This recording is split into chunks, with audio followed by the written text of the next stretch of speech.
Ilang menor de edad na wala umanong kasamang mga magulang ang nakita ng Philippine National Police sa mga kwarto sa isang gusali sa compound ng Kingdom of Jesus Christ sa Davao City. Ayon kay Police Regional Office 11 Director Brigadier General Nicolas Torre III, tinatayang nasa 10 hanggang 15 tao o taong gulang ang edad ng mga bata.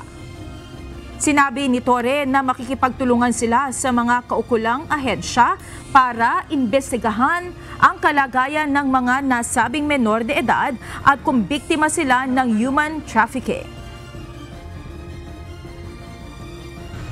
Kahapon nakita natin may mga bata, minor, 10 to 15 years old, mga tulog. Sabi, tulog o nagtutulog-tulugan. Hindi na natin nasigurado dahil ayaw nilang papasukin ang camera, ayaw nilang papasukin ang video. Mga babae. That's why we are coordinating with the proper authorities to make an inspection of that facility. Wala mga parents doon sa totoo lang. Wala mga parents doon. Ito po nakita niyo talaga, sir? Nakita ng ating mga searchers. Kasi mga babae nga lang ang mga searchers na pinapayagan nila doon. Simply that it will be for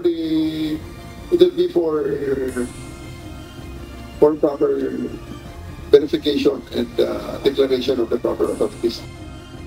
Ayon naman sa abogado ng KOJC na si Attorney Israelito Torion, may foundation ng grupo na tumutulong sa mga batang ulila at binibigyan ng pagkakataong makapag-aral sa eskwelahan sa compound. We even have a Children's Joy Foundation.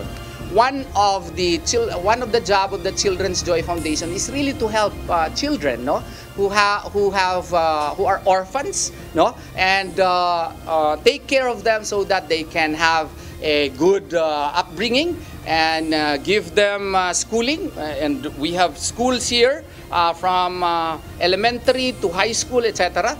And that is part of the outreach programs of the Children's Joy Foundation.